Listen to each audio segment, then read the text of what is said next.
돌아왔습니다. 빌런입니다. 오늘 리뷰할 브랜드는 포티스 모델은 플리거 F39 베르크 7입니다. 몇 년간 노가다에 가까운 영상 작업에 매달리다 보니까 몸이 못 버티더라고요.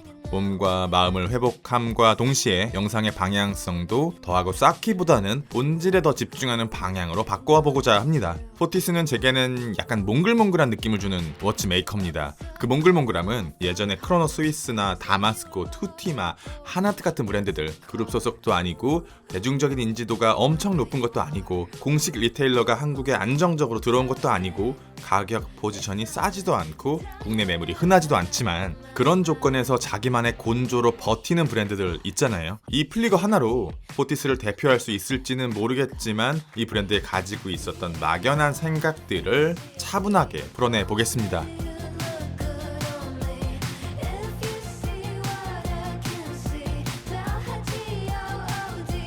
사이즈는 39mm, 플리거치고는 작은 편이죠. 두께는 12.5mm, 하지만 러그 트라그는 51mm로 꽤 길어요. 21mm 홀수 러그, 무브먼트는 칼리버 베르크 7, 70시간의 파워 리저브, COSC 인증, 글래스는 양면 무반사, 케이스는 블랙 DLC, 방수는 20바, 200m, 방수. 요즘 시계치고 두께가 있는 편이라고 생각했는데 방수 스펙을 보면 어느 정도 용서가 됩니다.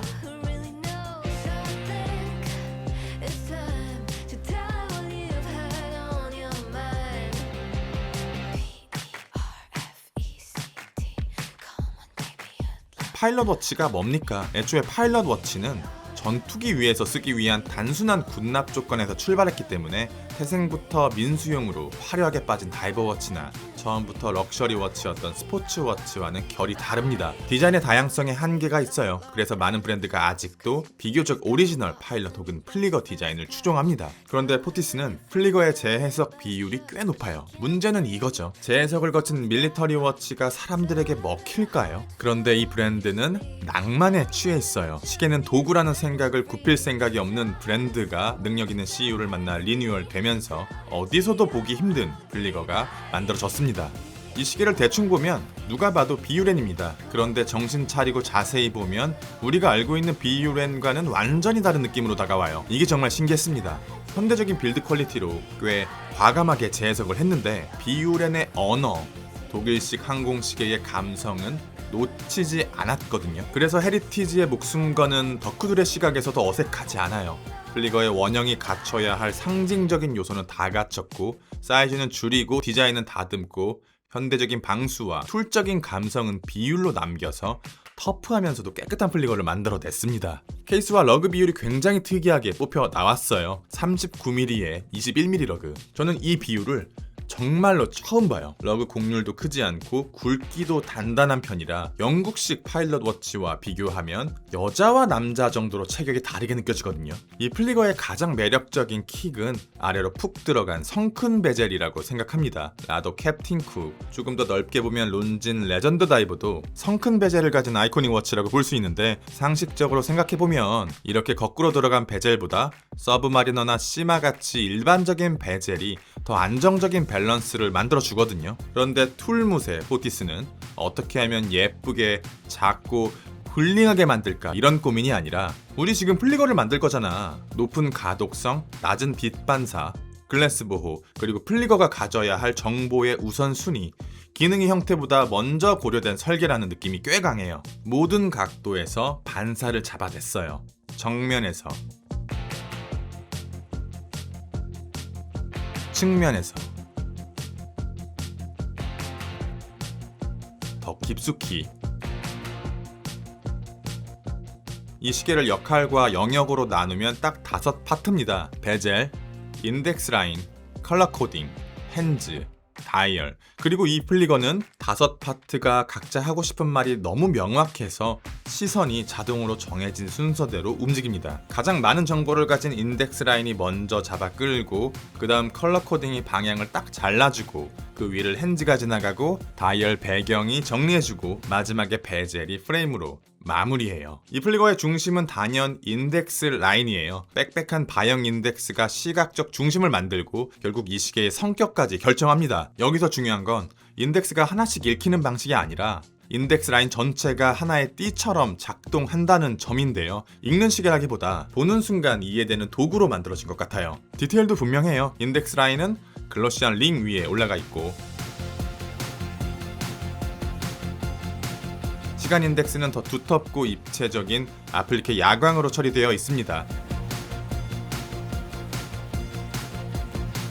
잘 다듬어진 장식이라기보다 기능 부품을 그대로 얹어둔 느낌이고요. 저는 이런 밀도를 좋아하지만 이게 대중적으로 흔한 취향은 아닐 수도 있겠다 생각해요.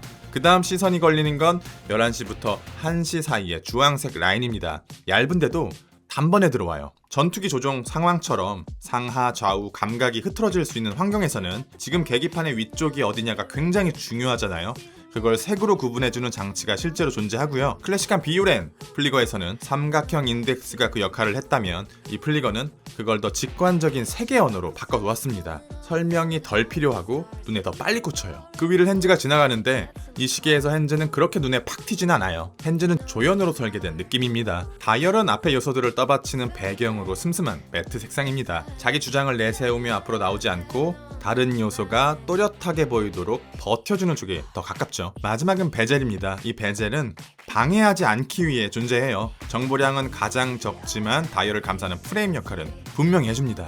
예전에 제니스 대피를 리뷰하면서 브랜드가 주는 긍정적인 사용자 경험에 대해서 이야기를 한 적이 있습니다. 우리가 멋있는 시계 만들었으니까 니네가 한번 차봐가 아니라 실제로 손목에 올리는 사람의 입장에서 사소한 부분까지 고려한 느낌. 이 플리거에도 그런 게 보입니다. 크라운을 만지는 감각이 되게 좋아요. 시간을 조작하거나 포지션을 바꿀 때 꾸덕하게 기분 좋은 텐션이 걸려 있거든요. 와인딩감도 좋고요. 그리고 스크류 크라운을 끝까지 잠그면 스틸 케이스와 스틸 크라운이 만나면서 미묘하게 갈리는 느낌이 나거든요. 그런데 여기에는 크라운이 케이스에 더 자연스럽게 맞물리도록 살짝 파인 공간도 있고 맞닿는 소재와 색감도 구별해 두었어요. 12시간계가 적힌 양방향 스틸 베젤은 30분 단위로 움직입니다. 근데 클릭감이 딱딱한 고전적인 느낌이 아니라 용자물에서 주인공 로봇들이 합체할 때의 느낌처럼 기계적인 합을 맞추면서 움직여요. 게다가 이 성큰 베젤은 너비와 두께가 얇아 핸들링이 쉽지 않아 보이는데 옆면에 손이 닿는 순간 작은 힘으로도 돌릴 수 있게 브레이크를 걸어주는 디테일들이 있습니다. 대충 형태만 구현한 베젤은 아니에요. 솔직히 기능적으로는 퀵 릴리즈가 더 편하죠. 제작 단가, 효율, 퀵 릴리즈가 이깁니다. 그런데 비오렌의 근본에는 이 거대한 러그홀이 있거든요. 이 불편함 자체가 어떤 사람들에게는 낭만이 돼요. 베르크칠은 인하우스라고 하기에도 애매하고 범용 무브먼트라고 하기에도 애매합니다. 케니시 무브먼트사 기반이고요. 참고로 말씀드리면 튜더와 샤넬 그리고 일부 무브먼트를 수합한 브라이틀링, 영국의 노르케인 정도를 제외하면 케니시가 무브먼트를 공급해주는 시계 브랜드가 거의 없습니다. 포티스가 튜더의 비디오 테이프를 가지고 있거나 CEO의 인맥이 상당히 좋거나 무브먼트에는 커스텀이 들어갔어요. 평균 오차를 타이트하게 잡는 방향이 아니라 온도나 자세 변화에서의 편차를 억제하는 데 집중했고요. 부품 하나하나를 가볍게 지지하는 게 아니라 여러 방향에서 단단히 붙잡는 방식으로 설계해서 내구성과 강성을 끌어올렸어요. 그래서 디자인적으로는 되게 심플합니다. 진보다는 조금 더 밀리터리 맛이 세고 다마스커보다는 조금 더 대중적이고 볼보다는 차분한 플리거고요. 제가 이 정도로 확신을 드리는 경우가 몇 년간의 리뷰를 통틀어 대략 4번째에서 5번째 되는 것 같은데 정말 잘 만든 시계라고 생각합니다. 리뷰는 여기까지 빌런이었습니다. 감사합니다.